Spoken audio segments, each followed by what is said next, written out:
Hello and welcome. My name is Mitch Guthrie, and this is the Long Letter Podcast, and I am joined by my co-host, Nate Judd. And Nate, how are you doing? I'm doing pretty good. Doing all right? Yeah. Hanging in there. No major surgeries or anything in the last month. We weren't derailed. I like how we were like, we're going to do this more consistently, and then that didn't happen. So hopefully from here on out, we're going to do it more consistently. I'm sure that won't.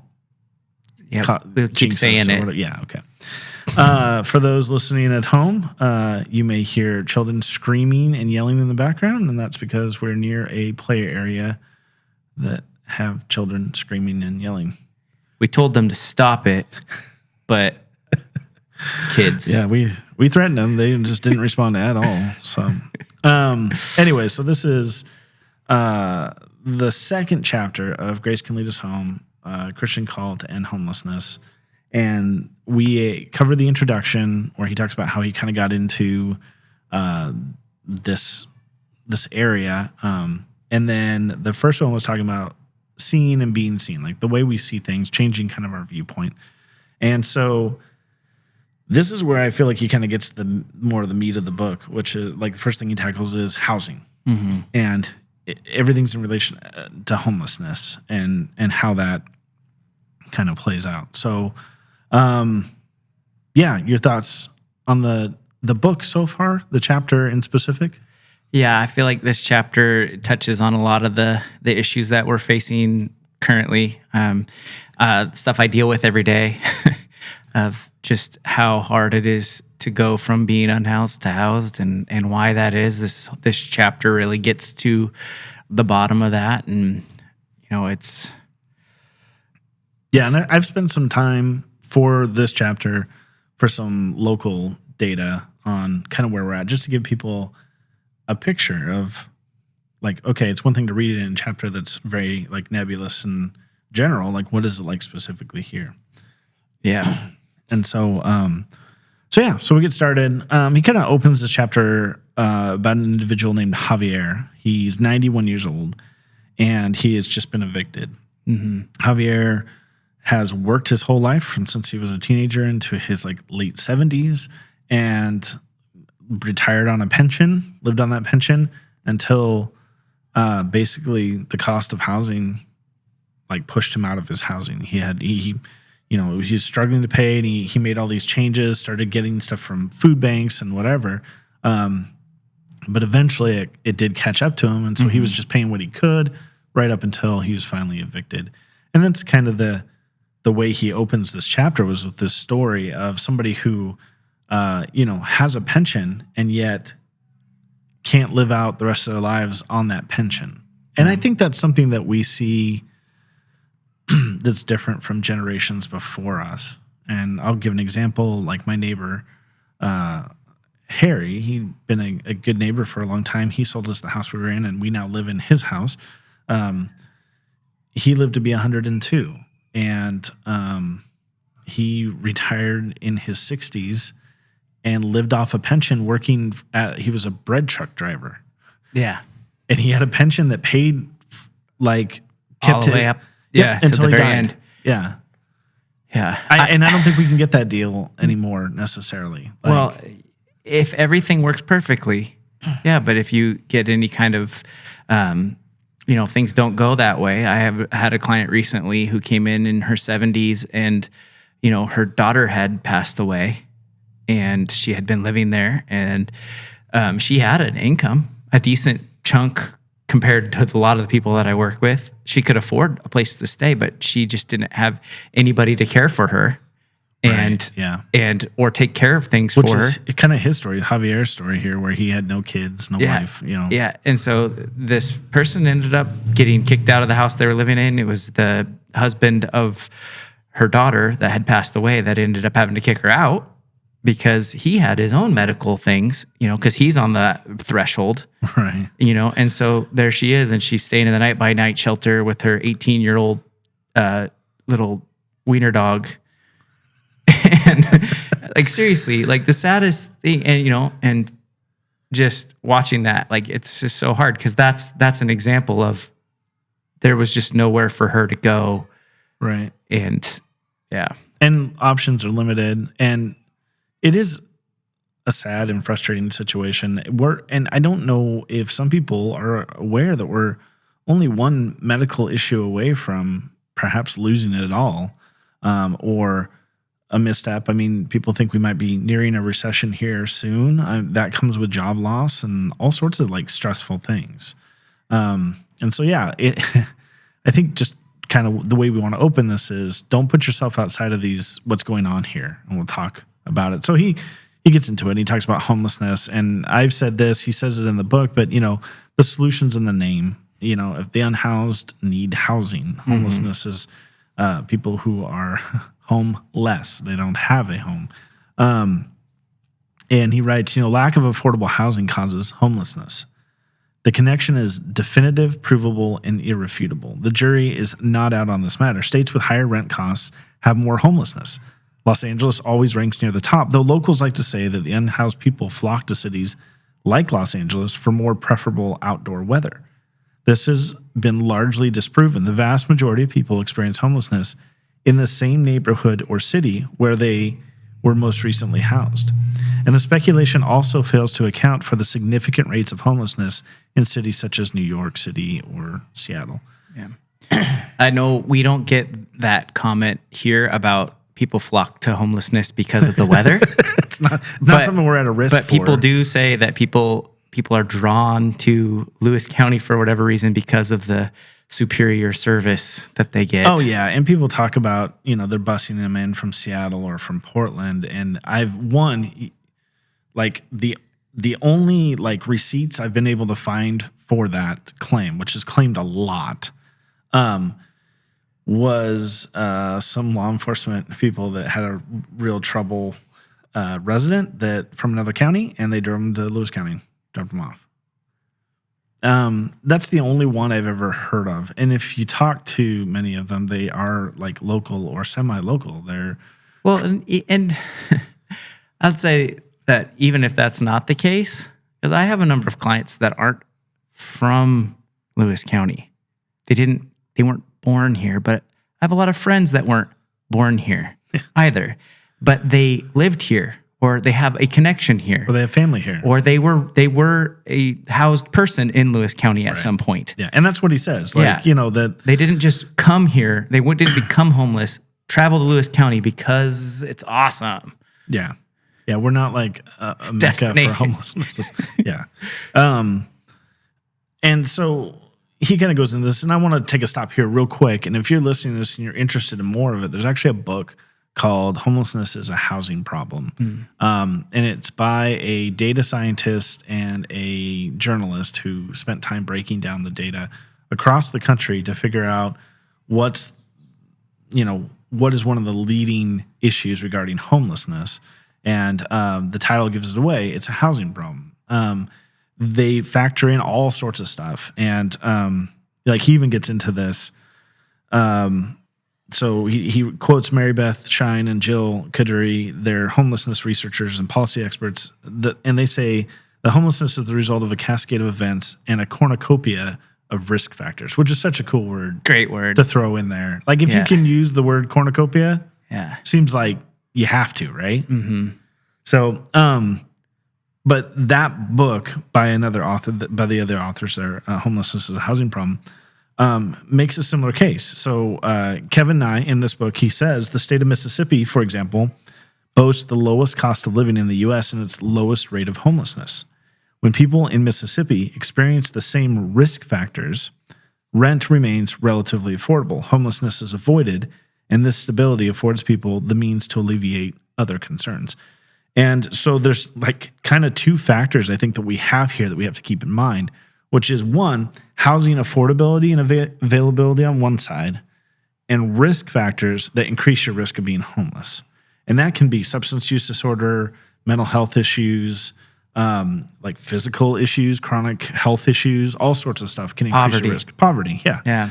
And so these are together. They're not separate. And that's I think we're going to touch on that as we go forward here. Mm-hmm. But it's something to keep in mind. And he ends this section, Kevin Nye does, and he places homelessness issue. He basically says, these are policy choices over individual failures. and we've talked about this, that it's not necessarily one or the other. Something can be both compounded by our policy choices and our different things like that, and an individual can have multiple high risk things that would make them more likely to be homeless. Right. Yeah, and I think about that in the sense, like, people who have fewer risk factors can, they can maybe get away with drinking a little bit too much, or even having a run-in with the police and get a DUI or something like that, because they have funds. They can take care of the fines. They have means. They can take care of that. And so the ramifications on their long-term, it may be still damaging to their reputation, but in some senses, and sometimes it's not even. Like, there are prominent people that have, I'm not going to name names, but who have these kinds of things in their background, but because they don't have other risk factors, they don't deal with poverty, they can deal with that. Whereas somebody who's dealing with poverty and has these risk factors, there's just way less wiggle room. Yeah, and that can get you a lot if you have means. You can work out things differently. So, I'm going to give away a part here when he talks about eviction later on, but most tenants are not represented by a lawyer. Most landlords are, which puts you at a disadvantage legally when you're involved in the eviction process. That's just one example of something where if you had the means, you could really fight or do different things or get out of things, whatever. And even if you didn't have the means, but you have the connections, if my house burned down tonight, I can think of multiple people off the top of my head that our family could stay with, that have room to house us for a little bit. I know that I can get certain things back rolling in my life again. I know that that because of who I know and connections and stuff like that. Now, some people don't have those types of connections or don't have those relationships or family in the area or whatever. They're going to be hitting on a lot harder times when these things happen. Yeah. Yeah. I had a conversation recently with somebody whose grandma was coming into the area, and they were trying to find somewhere to stay, and they called Gather, and somehow I ended up talking to them. And, she was like, she can't stay with me because I'm living at my friend's house and they're already putting us up. And it's like their connections, they had connections, but those people were not, they didn't have means. Yeah. Right. And so the difference between that and you or me is I have connections with people with means.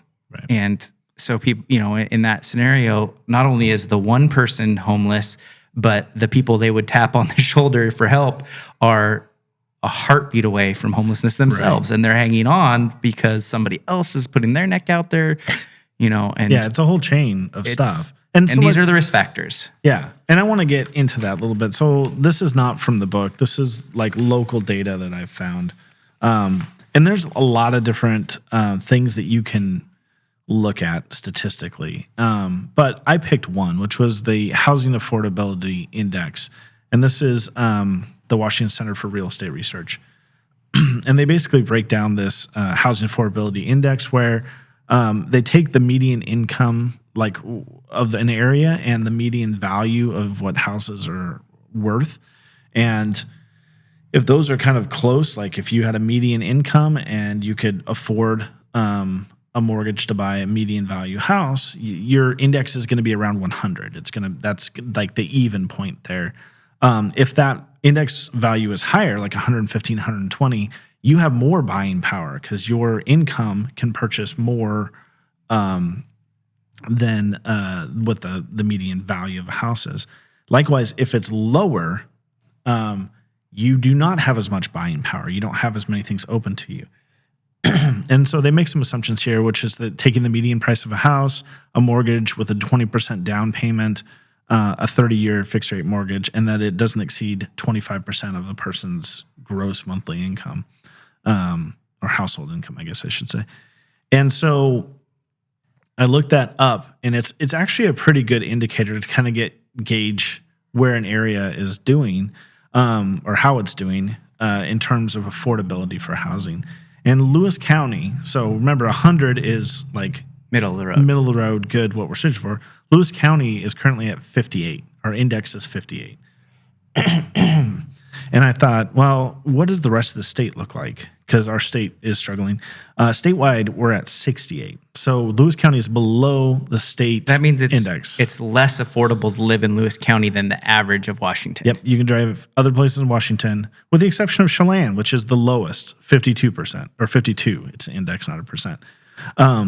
Yeah, so Chelan's at 52. And so I thought, what are the counties that are surrounding us at? Like, where do we lay in there? And of the counties, Thurston County has an index of 76. Cowlitz has an index of 90. Pierce is 74. Yakima, 79. Skamania, 89. Wahkiakum, 72. Pacific County is at 86. So we're the lowest out of all of those just in our region. Yeah. And we're on the lower end in our entire state. What's really interesting about this, I've heard people having this conversation around the concept of like, I want my kids to grow up and be able to buy their first home here in Lewis County and stay in Lewis County and all this. And so they talk about the price of homes and how it's such a crazy, it's such a crazy market and all this. And yet some of those same people, when it comes to talking about issues of homelessness, won't acknowledge that cost is a problem, but they will say that it's substance use and mental health as the main driving factors for our crisis that we're having here in Lewis County. And yet at the same, like I said, but that they're referencing home prices for their kids right as a problem, but not. Yeah, and so let's keep going on that, though, because we said there's two aspects to homelessness, which is affordability and availability of housing, and risk factors that could to make that worse. Availability wise, based off of a survey from last year, Washington State ranks dead last in housing units to number of existing households. So we're already our inventory is already tight as it is. And I believe Aaron Millam wrote commentary for the Chronicle or whatever, basically detailing how that market is going to get even tighter. So houses under $400,000. That inventory is staying tight, and that market's staying. Say that number again. $400,000. So all we need to do is just get houses above $400,000, and we'll be fine. Right. So we're ranking dead last in availability statewide. As a county, our housing affordability index is on the very low end. We're really struggling there. And then the 2022 annual homelessness assessment report, which I think, can't remember, is commissioned by HUD or whatever. It says on a single night in 2022, more than half of all people experiencing homelessness in the country were in 4 states: California, New York, Florida, and Washington. So take all of that stuff together, right? These are all things unrelated to a person's risks of being homeless, right? These things here are things out of an individual's control, and they're things that make homelessness more aggravated. So we're not even getting into personal issues or things that increase, those risk factors that are going on in someone's life. Yeah. And I think we need to look at even this bigger picture. So right now we've had another school levy failure, right? I don't know, a lot of people voted no. I haven't gotten to talk to everybody, but I know a lot of people voted no on it because things are expensive. The assessor's office has increased our property taxes many times over the past couple of years. Things are ratcheting up. I don't know if people in our area have connected the fact that the homeless people you see on the street are suffering from some of the same issues that people are voting down levies for. Right. Now, there was a lot of misinformation about the levy as well. People get into conspiracy theories about what teachers are teaching and whatever. But I think, one loud complaint was, this is expensive. It's too expensive. Right. So we're seeing what it does is it eats away at the margins. Yep. And so this homelessness issue that we're dealing with, aside from risk factors that individuals are going to experience, is already hard. Yeah. Both nationally where we are, county, our region specifically, our cities, all this stuff, if you dial it in, we're just in kind of a really bad place, like functionally. Mm-hmm. And so I just wanted to bring that home for people specifically. I have another article that is on my website you can go read, and I can't remember the name of it. I want to say it was like All of them? Yeah. Just kidding. Just go read all of them in your spare time.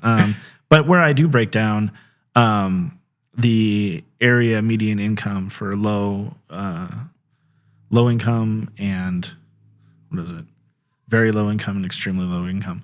And, it was something like, and the numbers have even changed now, but if we have 100 people that are in very low income situations, we only have housing for 30 of them. Yeah. So at the end of it, like right off the bat, before you start getting into personal details with people, know that this is a difficult place to live right now. And we've had 2 levy failures that are also related to the cost of living here and taxes and so on. So like things are rough across the board.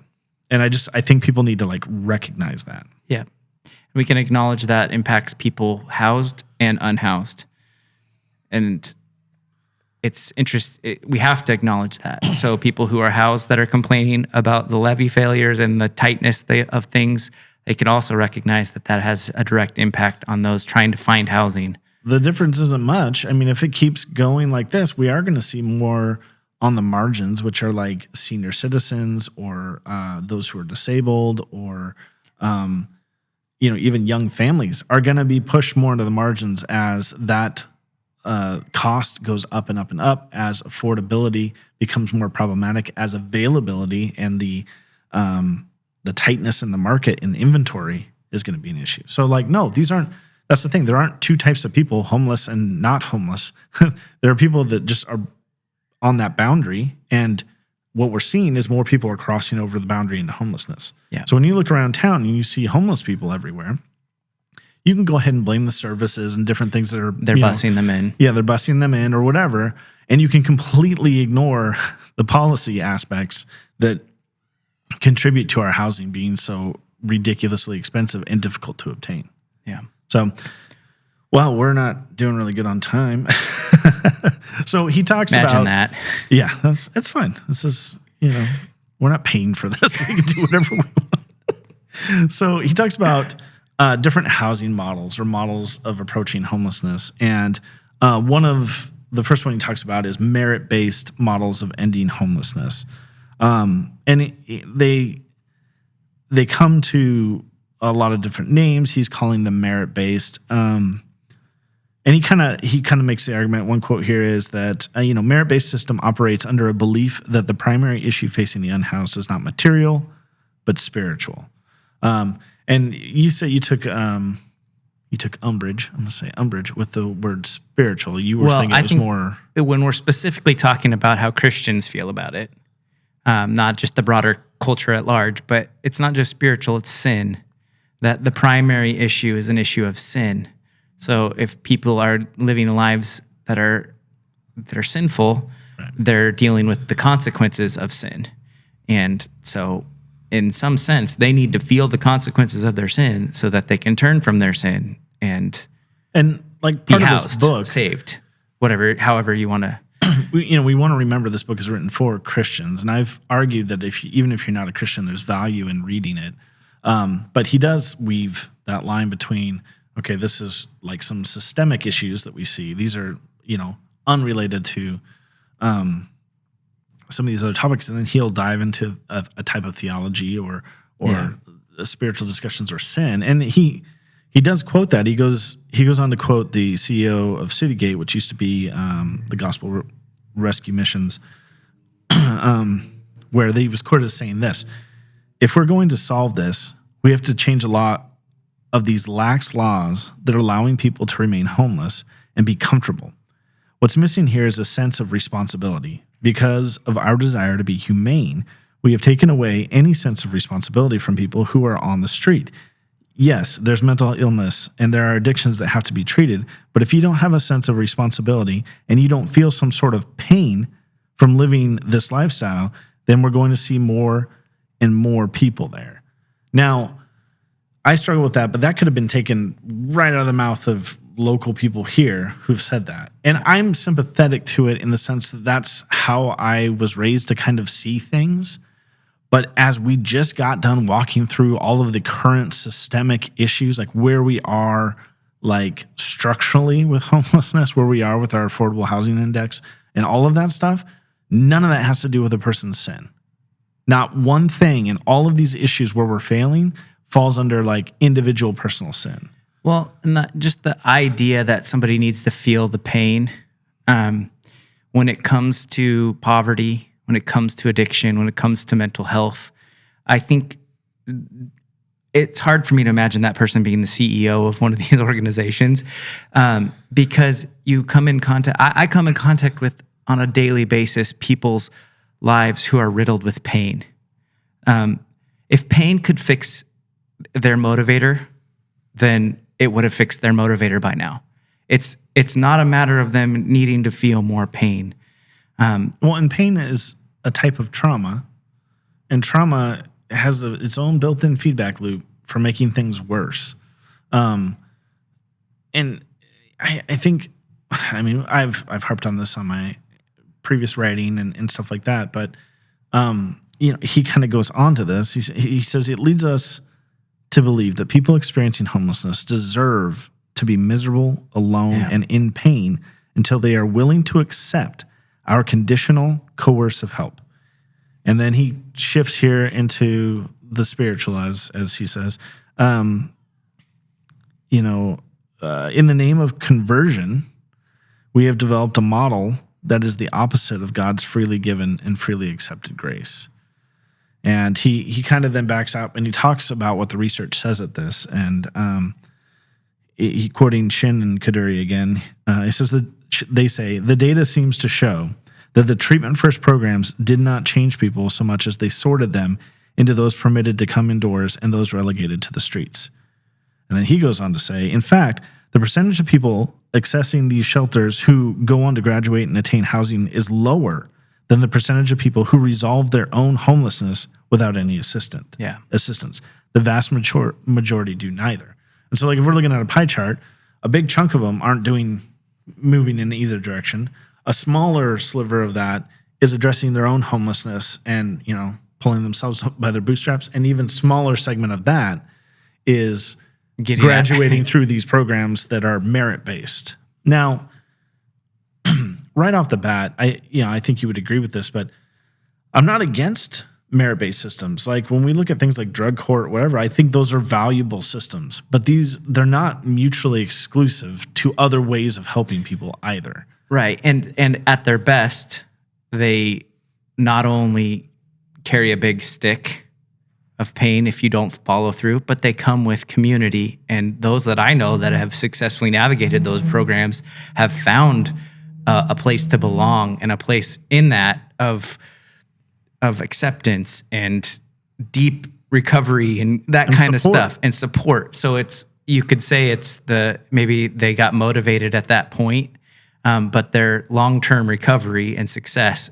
isn't just based on that. No, and I've interviewed quite a few people that have graduated from drug court. I'm also friends with a lot of drug court alumni, and I'm using drug court as an example. It could be any other sort of thing, but in this example, there isn't one that I've talked to that hadn't decided that this is what they were going to do.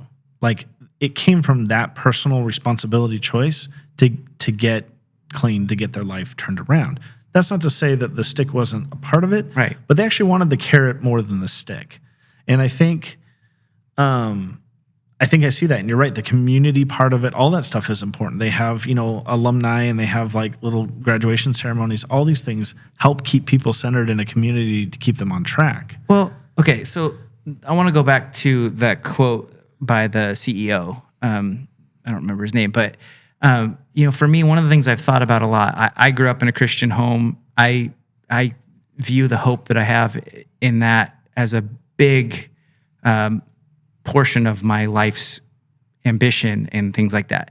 But for people who've experienced immense pain, who are living in that kind of depressed existence, I can't expect them to look at that as in the same way. Like I've oftentimes looked at them and I've gone, honestly, at this point, and this sounds really bad, but it's true. Like I look at them and I'm like, what motivates you to keep going? You know, they're not going to be motivated by somebody else hating them or somebody else putting them in jail. Right. Well, and I've sat across the table. So as a society, we have to come up with something better than that. Right. And I think as Christians, I think we've got a great resource to tap into. Well, and I think Hope. the idea of personal responsibility, I mean, I'm not, contrary to what people might think, I'm not anti-personal responsibility. It's one of many things that come into play with somebody's success. But some people have had personal responsibility either never ingrained in them, they never had an upbringing or whatever, or completely lost due to the dysfunction of their risk factors and other things. It's only one part of this thing. It's more complicated than that. People are more complicated than that. So I'm glad that these programs exist, but I have sat across the table from people I've interviewed. I'll use an example. Brooke, for one, told me her story, and I'm sitting there staring at her going, I don't even know how you're still here today. Exactly. And her story, and even like Leah Rader and other people who have just been through just massive amounts of trauma, either, you know, inflicted by the environment they were in or self-inflicted or both or whatever. There's a part of that personal responsibility there, but it is just buried in a mound of trauma and dysfunction that all has to be navigated. So this idea, what this guy says, and like, I can't read these words without getting frustrated at him. Like, this is a Christian organization. This is a Christian saying these things.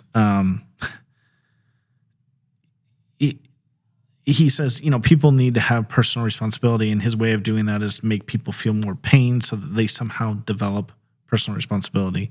And we've talked about that feedback cycle of trauma that just continues to feed into this thing. And what's his name?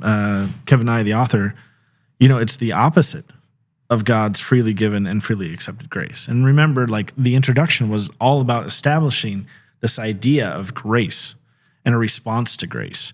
And I think that if we can extend grace, if we can keep working in grace with people, that and that community that's built around grace and so on also starts to develop that personal responsibility. Yeah. Well, and I think, you know, with the people that I've worked with, I see in them, in the midst of some days feeling overwhelmingly down about their circumstances, I feel that they demonstrate resilience and hope in ways that inspire me. And I think that's because God built that into them, right? And even the most hideous circumstances that you could possibly imagine. I mean, I've heard stories like, you can't make this stuff up. And yet these folks get up every day, they face a community that doesn't want them to exist, and they keep persisting. And they're in search of hope, and they're in search of a better life. And like, in some cases, they never even had a chance. In many cases, that's the people that have gotten to the point where they're at now. They've had a number of chances that were never offered to them, never presented to them, or taken from them. And not to take away all of their personal responsibility, but sitting there and listening to those stories, I can't help but go, there's got to be something that we can't just hold them responsible for all of this either.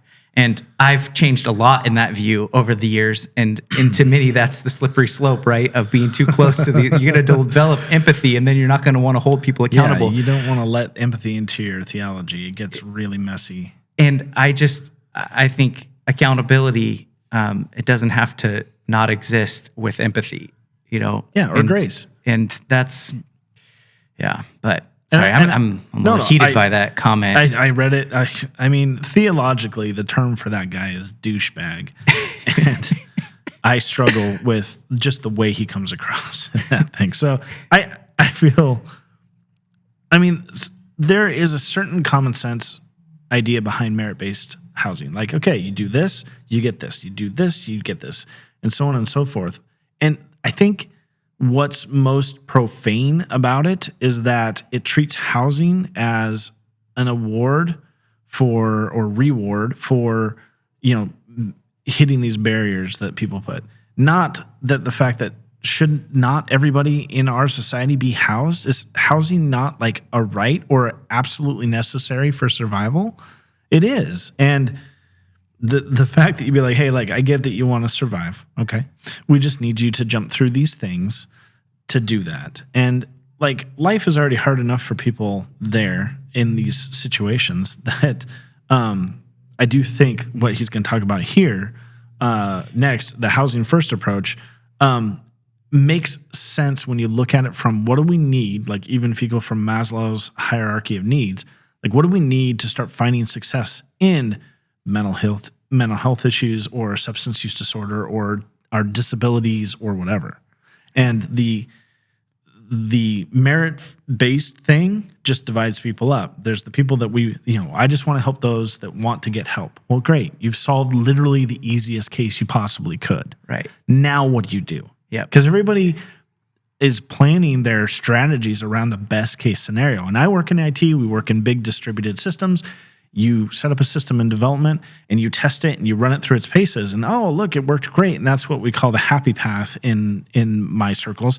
And then you run it in production and you have so many edge cases that come out that make it more difficult. The app fails in different ways that you didn't plan for, like latency or saturation or error rates or data, coming in that's malformed or whatever. You have to have a plan for your sad path, situation there. And some of these are so based off of help the people that want to get helped. Okay, you've literally picked the lowest hanging fruit. Now what do you do?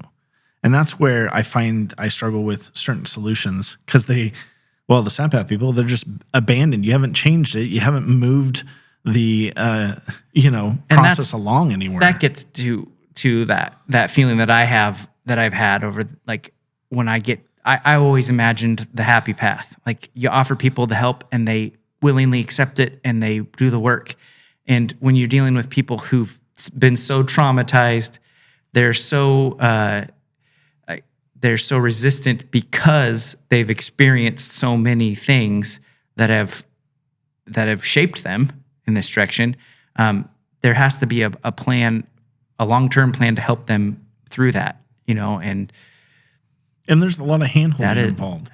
So you can go ahead and, get your jackbooted thugs in their clubs and go crack heads and stuff. And I guess if you want to do that, you could go ahead and do that. Or you can really, the point is, I think, is that it's always going to be a trade-off of what you're looking for there. And so, yeah, happy path programs are great if people go through the happy path and land where they need to land.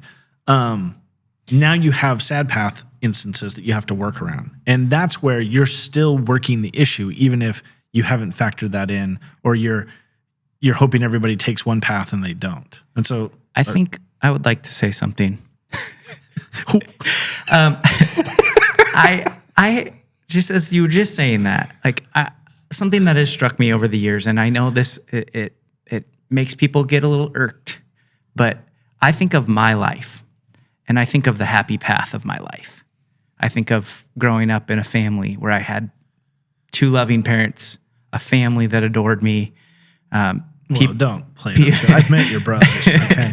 People who supported me, who gave me music lessons, who, taught me scripture verses, who poured into my life over the years. And along the way, I've experienced so much joy and so much happiness, and life has been happy for me. And not saying that there are never challenges, but I can't go back and give that experience to everybody. And I don't think it's fair for people who come from that path to look at others and expect from them to, to just jump onto that same trajectory without a lot of... Yeah, why don't you see the world like I do? Sure, you were abused from a child and, lived in this broken home and but why don't you just, Your mother was narcissistic, alcoholic, who burned the house down multiple times, who put your pet to sleep when you didn't do what she wanted you to do. Who wanted to kill you, or something. Like, yeah, I think there's the word for that, and I hate to throw it out because, well, it's become a ideological thing, but like, it's privilege. It's ideally everybody would have your upbringing. you do a great disharm and disservice if you don't try to understand what sort of upbringing a person did come from and why they might be resistant to certain things or why they might struggle. Or like I said, certain people that we've known that they just weren't even given a chance, and those people exist. So what I'd like to see is our strategies, our policies, all those things factor in the people that are going to be the hardest to help. Yep. The people that are going to be difficult to work with. They have the most barriers. They have the highest risk, the most barriers. They're going to be most quote unquote service resistant, And yeah, I think just having just the tiniest amount of empathy goes a long way in these discussions. And I think that if people were actually to try and start working and see the difficulties that come through this, that you can't might makes right this. The things that broke these people are generations in the making sometimes, or a whole societal like thing, right? That's a big ship to turn. It's not going to do it overnight. It's not going to do it just based off of an ordinance or something. Yeah. And so he gets into housing first models, which is basically instead of starting with here's the things that you need to meet so that you can get housing, or here's the things you need to comply with so you can get housing. It starts with housing first, and then it provides those things, encouraging always, in a non-coercive way, people to get through and get it, tackle the issues with substance use disorder or mental health or even physical disabilities or whatever. It kind of flips it on its head. Now, I say flips it on its head only because we've been doing the merit-based model for like 100 years. This housing first model kind of takes a basic look and goes, what's like the number one thing that can be helpful, the most helpful for people that need to deal with mental health issues or substance use disorder or all these other things. Housing, stable housing is so important, and so important. Recently, our drug court they were able to purchase a home because they said because this is important for their recovery. Yeah. Yeah, I know. I don't know how to connect the disconnect there. Like because they were like, hey, this is really important. It's helpful to get them housing while they're undergoing treatment and whatever. And then to turn around and go, well, hey, you guys can get housing if you want to do, get treatment. Now, the drug court is, they've got that hanging over them. Yeah. But if they don't, the thing There's stinks. the But there. it was interesting to hear them say how important housing was. And then they don't connect that or address that to anything else that they're responding to, which I wouldn't say anything else. There's some housing stuff going on and people are doing good work in that, but that's not their primary focus. Yeah. And so he talks about this article by Malcolm Gladwell, who, I don't know, I'm not like a Malcolm Gladwell guy. Some people I've heard his name. That's about all I know about him. That's good. We'll leave it there. Where he talks about $1 Million Murray, who was a resident of an area, had a very expensive alcohol habit, got him into all sorts of trouble, got him into the hospital, got him in and out of jails. And by the time the city was done arresting him, treating him, whatever, it was in millions of dollars in his care versus what if we just spent that directly in other ways to help $1 Million Murray? Like, we're spending the money anyways, was the argument. Maybe we could spend it differently. And, he talks about, Kevin and I, the author, talks about the principles of housing first. So I'll just go through them. There's 5 of them. There's consumer choice, which has to do with giving people options and where and what is provided to them. 2 is community-based, meaning that they're actually a part of the community. They're not like shipped like onto the outskirts of the community where they're like, where they got to. It's okay if you exist. You just have to exist away from everybody. Mobile support services, meaning that they have services available that can come out to them as well as that they can go, to the services they need, doctor's appointments and so on. Permanent housing, meaning that there isn't always the threat that you could potentially lose your house like any day or any month or whatever. Yep. There's a lease. Their name's on a lease. Yes, their name's on the lease. They have some ownership, And then harm reduction, which is the services that can help minimize and mitigate the harm results from certain behaviors like substance use disorder or mental health issues and so on. So those are the 5 kind of key things here that he's talking about. And he has he associates this type of program and this housing first model with grace. Once again, he says that, these values that I just went through, all 5 of them, align with the demands of grace, that love is freely given and non-coercive, that people are met where they are, not where they wish they would be. He goes, I don't know whether the pioneers of this model have roots or attachments to faith, but I see the love of God permeating it all the same. This is one of the fundamental reasons I believe this model works. Yeah. If you're not a Christian, though, I think it would be pretty easy to see why this model could work. Housing is like the first step. Like having stable, consistent housing is the first step in doing anything addressing drug addiction or mental health or, all these other things. Like, it's literally the first step that helps find success. He even goes on to say this. He says, for people experiencing homelessness, housing itself is the most meaningful intervention for virtually all other ailments. With the program that I get to manage at Gather, the CBRA program, it's Community Behavioral Health Rental Assistance. That's exactly what it is. It's housing first. It's specifically geared toward the target population would be those who are exiting institutions, whether that be inpatient mental health is kind of the primary, but really anybody that's exited an institution, either rehab, something like that, in the last 12 months, the goal is to find them housing because there's a recognition over and over and over again, without housing, relapse is going to be way more likely. One of the cool stories is I got in touch with one of my clients while they were exiting treatment, and was able to go straight from treatment into a hotel till we found them a place to live. And they just celebrated 1 year clean. It's the first time together as a couple, they celebrated 1 year clean. They went into rehab together, celebrated 1 year clean together. And they would tell you that them being housed for that entire time without stress, and they're working, they're paying 30% of their income. So explain that part of it. So yeah, that's all a part of the Housing First plan, is that they're never asked to contribute more than 30% of their income, but they are contributing up to 30% of their income. So if they have a job, they're paying a portion of that. That's a reasonable that 30% ask. number is pretty common across the board. Like, that's the amount that you shouldn't exceed if you need housing, like to pay for housing as well as pay for all the other needs that come up in a person's life.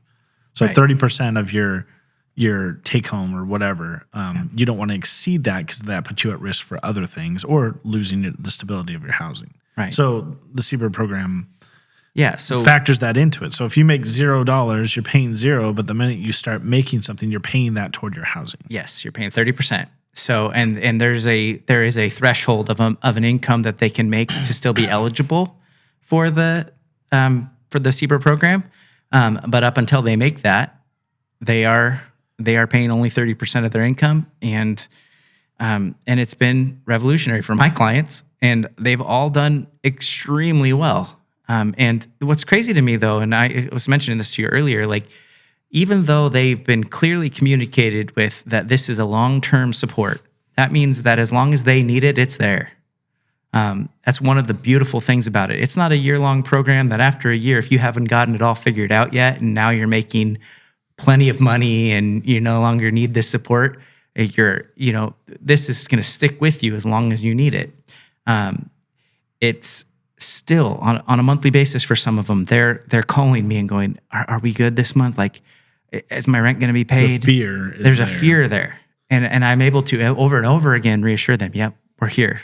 Like, and that's one of the cool things about the case management side of it, versus just like a Section 8 voucher or something like that. That it's somebody somewhere. Like, I get to be a face for this program in Lewis County. My clients know me. They've got my number. They can call me. I will answer the phone. I will talk to them. I'll text with them. Every month I'm communicating with them, checking in with them, seeing how they're doing, checking to see if their budget is the same, or if they, let's say they lost their job. One of my clients came into the program. She had a job. She was gung-ho. She was going to make this amount of money a month. And within a month, her mental health tanked. She spiraled. She had to leave her job, and she didn't lose her housing, right? And that's the beauty of the through this program, she was able to keep her housing while addressing her mental health issues. Yep. And that's all a part of these programs is the Housing First program, especially CBRA, is that there's built into it the understanding that this person has a diagnosed mental health condition that may have symptoms that create a barrier. That factors in the risk factors that make somebody have difficulty retaining housing. Yes. Basically. So if you need to go to treatment and you're going to be gone for 30 days and we will pay your rent for that month, even while you're in treatment, so that you don't get out and lose your housing. And for some, that seems over the top, but it's... Well, what about you go, let's say it doesn't exist. You go through treatment, you do all the work to get back on the right path, and now you're immediately dumped out into a stressful situation of needing to find housing in our area, which we've already proven is, short and expensive. How do then you get to go stay at the night-by-night shelter. Which I'm glad it exists, but it is not in and of itself housing. It's a shelter. I'm going to keep my mouth shut. Because they're doing the best that they can. Honestly, they are. Right. But for what it is, that's only one thing. There's multiple types of housing that are needed in different strata that meet people's needs. Yeah. I guess it's not a one-size-fits-all is probably what we could say. And so he's got this quote. He says, bypassing the usual steps of the merit-based model and not requiring participants to prove their worth, Housing First immediately works to find housing that matches the wants and needs of people experiencing homelessness. The only expectation is that people pay 30% of their income for rent, a percentage that has for a long time been understood as the maximum amount any individual or family should spend on housing in order to afford all other necessities.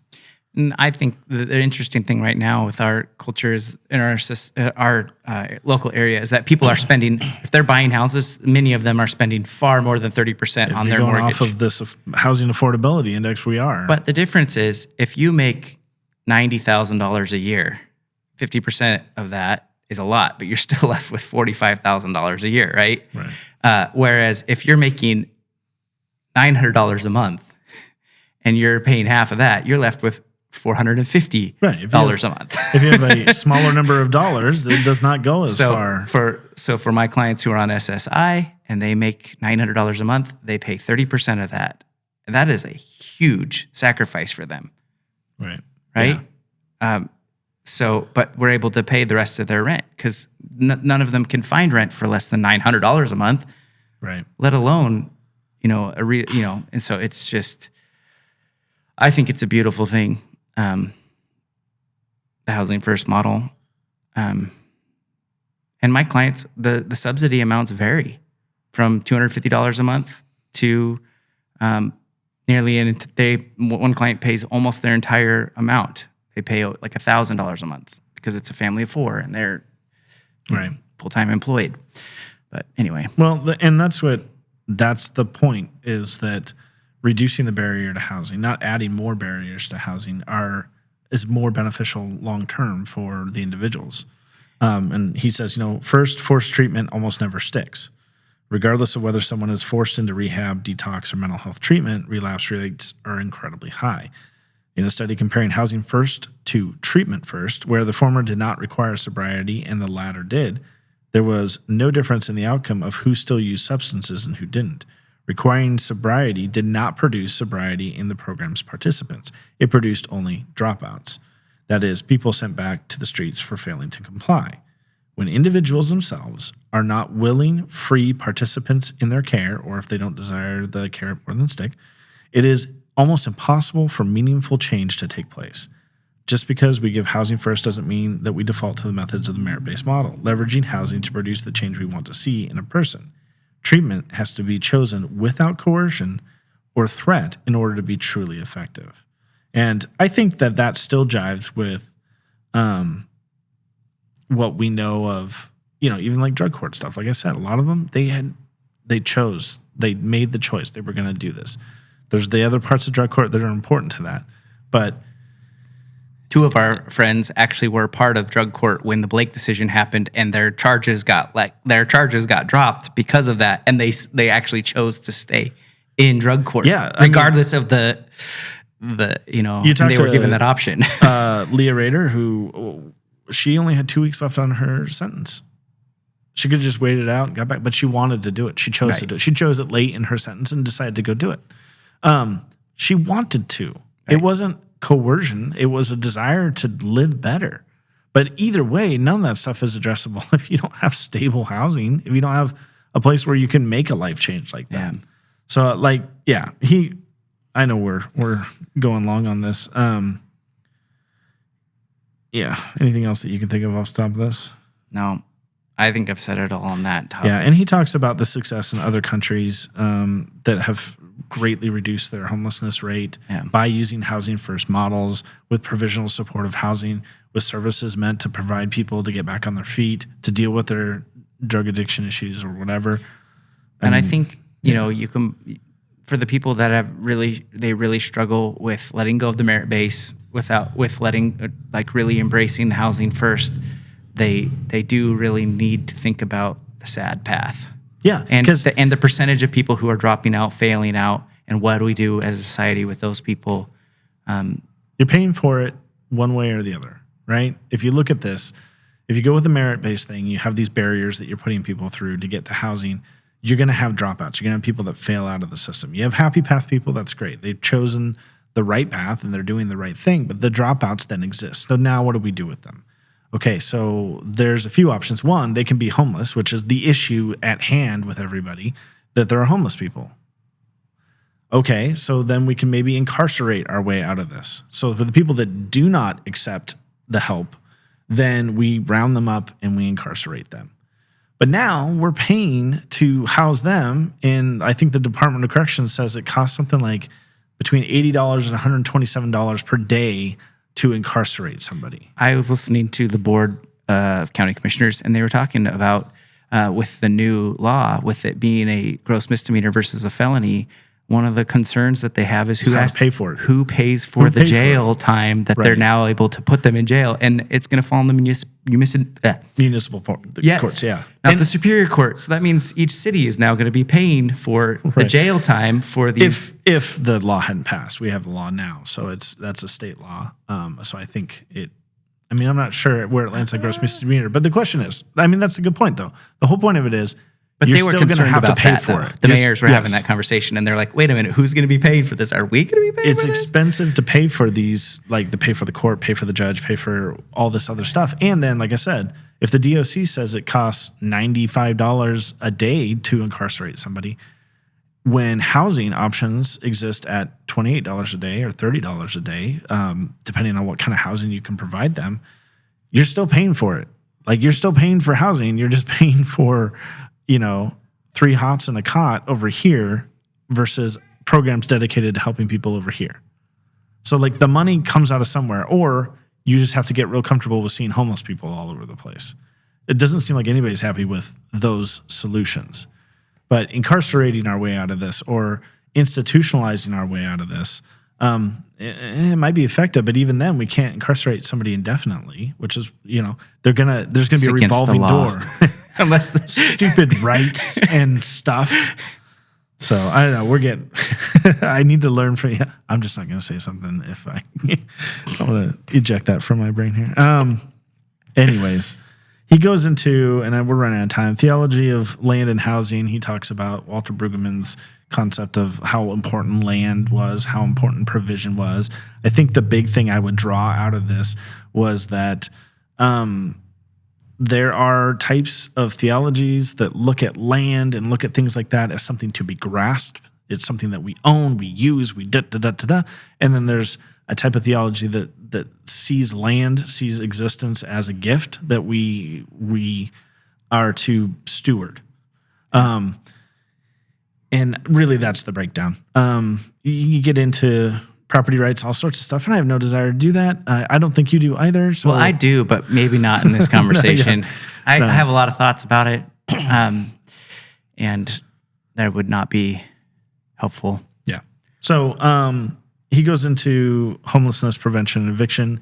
He talks about the story of Christine. She's 65 years old. Law enforcement shows up at her house at 3 a.m. and evicts her, and she says something along the lines like, they evicted us like our house was on fire. All the belongings were brought out in the front yard. They were brought out. they had nowhere else to go, so they slept in cars that night. But with law enforcement came the animal shelter because they knew they had dogs. And I just thought, what an interesting, sad story that will evict a 65-year-old person and their family, and with no place for them to go, right? But they have dogs. Let's make sure that we get the dogs. I mean, the dogs need to be housed. Yeah. So, in one sense, it almost seems to value the dog's well-being more than the owners of the dogs. And he has pretty strong feelings on eviction. And, just one thing I do want to point out about eviction that he points out here is just that it's been increasing. And I'm bracketing out the whole COVID eviction moratorium stuff like that. I'm just talking about decades leading up to it. We've seen an increase in evictions. Already talked about how typically in evictions, it's a not equally sided fight or whatever, where you have somebody that has resources of, say, legal counsel and somebody who doesn't, right, and navigating the legal process. All of that stuff does not favor the person who's being evicted. It usually favors the landlord. Yeah. So, even the name sounds bad. Landlord. Yeah. Anyways, and then he gets into affordable housing and NIMBYism. NIMBY being not in my backyard. This is one I struggle with because people really want to fight tooth and nail to not have provisional standard housing here. I live in downtown historic district. I experience all the homeless stuff that everybody else experiences. I've married. I got 4 kids, which, by the way, today is our 20th wedding anniversary. Hey. So happy anniversary. And I'm spending it with you. And this really close table. I've been closer to you today than I've been with my wife. No, I took her out to lunch. We had a good time. Okay. We got plans for the weekend, but congratulations. 20 years, that's a big deal. 20 years, yeah. It goes fast and not fast. But part of that, those 20 years, we've lived in downtown historic Centralia. We've had our car stolen. We've had our fence tagged. We've had our garage broken into. We've had, I experienced these issues. And so when I look around and I see homeless everywhere, or I interact with them because they come through my alley or whatever. Some people look at that and go, these people need to go. And I look at it and go, where? Right. I know it's expensive for everybody around me. I look at them and I desire that they have some sort of provisional supportive housing. And so one of the issues here that I can remember, one of the first things I wrote about on my blog was about Reliable Enterprises. They build provisional supportive housing, different types of housing for people. They do it off of grants. They had a place all ready to build. They had the site, they had the plans, or whatever. The only thing that they couldn't meet was the parking requirements from the city code. So they went to the city of Centralia City Council to ask not for a variance, but that for the parking requirements to be different for this type of housing. And you can go look that article up on my blog. Some people, the whole point was to just find out if they could do it. And Brett, is that the guy that from Reliable Housing? He basically made the argument, nobody in the free market is going to build housing like this with margin thin profits. You'd have to be somebody that's willing to just build something for the sake of it needing to exist. Otherwise, the people can't afford to stay in it. And the parking requirement was one covered parking spot, one uncovered parking spot, and half a parking spot, I think, on the street or something like that, per unit. And there was all sorts of dumb things said in this meeting. There were some real doozies, and they really fought about it, and they made claims like, well, we don't want more people like this here. We don't want more housing like this here. We want to build more expensive housing. Somebody said, think about the dignity of having covered parking. And I've been living in Centralia for 20 years. I've undignified apparently, because we don't even have covered parking. We park on the street like a bunch of homeless people. I don't know, but it ended up being this big thing. And then somebody pointed out that this was in the UGA, so technically it wouldn't be their problem. And then they were all fine with it.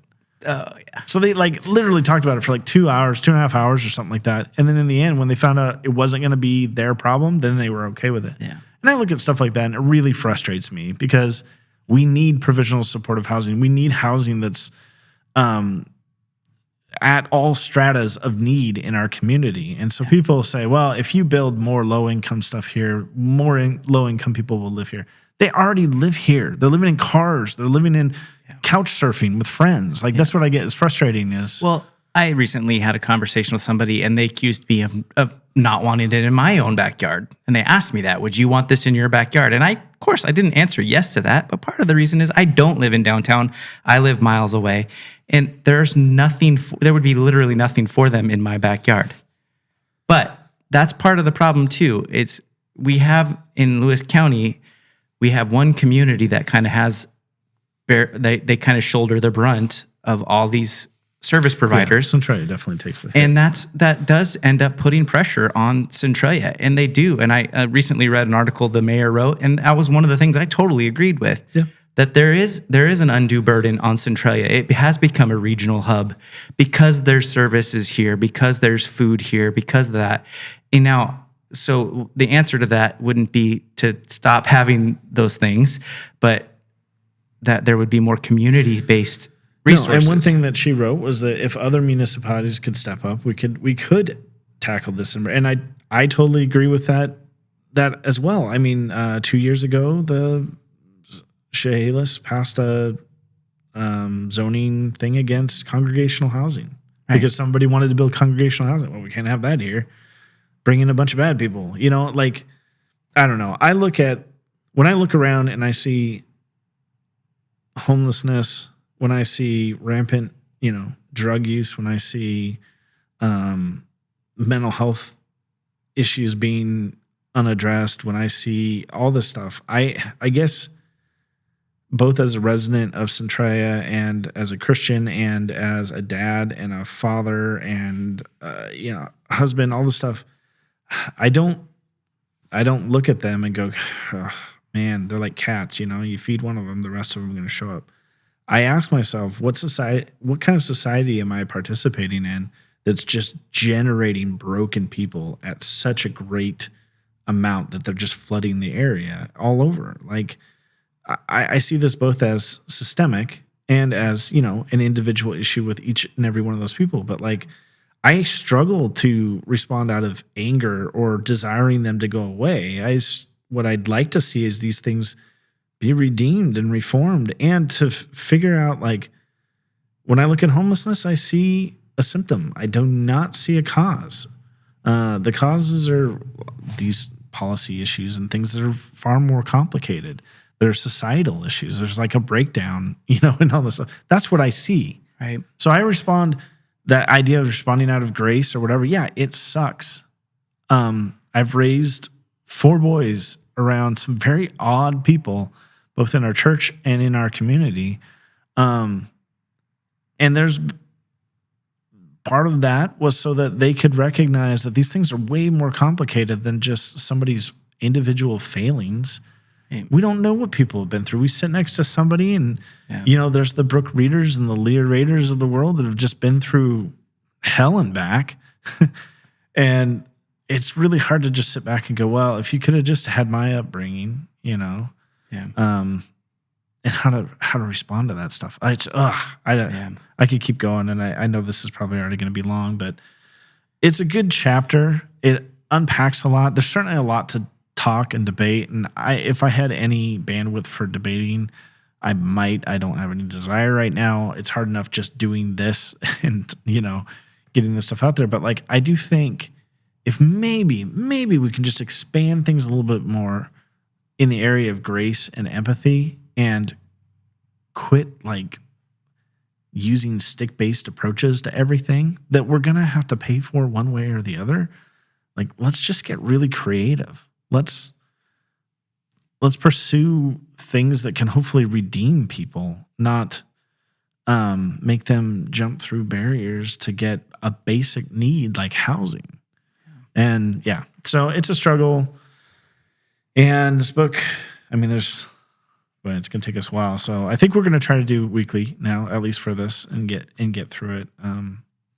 And yeah, I appreciate your input. I appreciate your work. I appreciate what you're doing.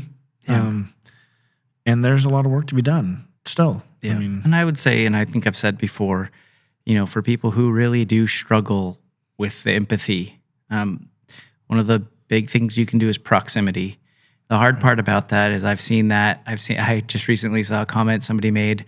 I've spent time trying to become friends with homeless people, and they just want to do their drugs, kind of deal. And so it's like there was I think proximity with some curiosity would be a caveat I'd make to that. So I think, okay, now we're going to get into it now. This isn't ending right now. This is on you. This is your fault. If this goes long, it's because you got me worked up. But no, I see. So if I'm going to come at that, I don't know if the person you're talking about was a person of faith or not, but it's a debate. It's always debatable. Here's why. Here's my frustration with how many Christians practice their faith for people who are not in their circle or in their tribe, which is to treat those people like a project. Mm-hmm. Not a person. And this, I'm speaking generally, it doesn't apply to everybody, but there is a certain sort of mindset that says the most important thing that I can do for this person is treat them kindly so that they come to turn their life around, they convert, or they do whatever, right? And all of it is economically based. I'm doing this for you. I'm showing you grace. Well, we're very gracious. We're gracious people. It's grace, grace, grace. And then they get in the door, and then it's hoop, hoop, hoop. Like, jump through the hoops, do your stuff. And people experience that very like, hey, I want to get to know you better. They experience that being treated as a project, as an ends to a mean, right? Like, or means to an end. Sorry, I got that backwards. And I think people do that with homeless people too. Like, they show up and they want to know what they can do to get homeless people to be different. Yep. And now these are people. And our grace as Christians isn't just for our tribe or just for our people. Like, our grace in this world, like, we're called to ideally improve the world. And I'm not going to downplay the importance of faith and stuff, but I'm also going to respect the image of God that's in the person who doesn't share my faith. Right. I'm not going to villainize them or only care for them if they're willing to accept my theology or, this or this. And that's why I struggle. So like when I see people show up to go help a homeless person or go to ask them questions about what they're doing, it kind of pisses me off because you don't really care about that person. You care about that person's behavior. Well, and they've become very adept at answering questions for people. Yeah, they're not idiots. They're not. Like I said, if you have... A lot of them are tough nuts to crack because they try to figure out what you want them to say. Right. And they're going to like... And I'm not saying... Yeah. They don't have to be... Yeah. And that's going to be the struggle of people that are very like trying to cheat or, use the system or whatever. I get all of that. But if Christians believe they're truly called to be a blessing to the world, but that blessing always is some sort of economical, I do this if you do this sort of thing, and not a blessing just for the sake of loving on somebody and caring for somebody, then me personally, I just don't have much time for it. If you're turning people into a project, or if your grace only extends to somebody as long as they're doing the things you want them to do, and if they're not, like, radical grace is a grace that's just constantly being provisioned, even in the face of failures with people. Yeah. And you said one of my most triggering phrases, loving on people. Yes. But you know what I mean. Well, but it's true though. Like, if you're loving on people, it's not about them. But when we love people, like, we recognize their value, and I'm not picking on you because that's a phrase that's said all the time. But that's your own problem. That's my own problem. But there is a subtle difference there. You're right. The way we use words, the way we're loving on a person, they're an object. Yes. Not a person. Yes. Right. It's like, and that's a rant that I'll get down to more maybe as we go forward. Yeah. I mean, and that's what I struggle with because I feel now I'm not the type to be like, well, they're not Christians because I don't see their faith. No, we're Christians. I just recognize that there's different flavors of Christians. some of which I find myself in strong disagreement with, or very frustrated at how they approach broken people or sinners, or the fact that they don't somehow see themselves as one with those people. Like, we're all broken. We're all whatever. I happen to be raised in a more privileged, safe environment as you did. Our environment's, I've been yelled at by your dad. I know what it means to be disciplined by your parents, both your mom and your dad. Yeah. But there was that love and care, that familial approach to it. It wasn't like just reaming me out sort of thing. Yeah. I think, and that's, you touched on a point. Sorry, everybody. Didn't mean to go long on that one. I stayed for the rant there at the end. It is an issue, and maybe I'll do more on that later. But I think we're going to have to wrap this thing up. So any closing words, parting words? Nada. Nothing. All right. Well, hey, just to the listeners. It's terrible. No, I like the awkward silence. It makes it feel real. Anyways, for listeners, thank you for getting this far. If you did get this far, and stay tuned, because we're going to continue to do episodes on the rest of these chapters here on Grace Can Lead Us Home, the Christian Call to End Homelessness. And just want to say thank you, Nate, for being here and doing this with me and sharing your experience. Thanks, and Mitch. thank you for listening, and we'll catch you next week.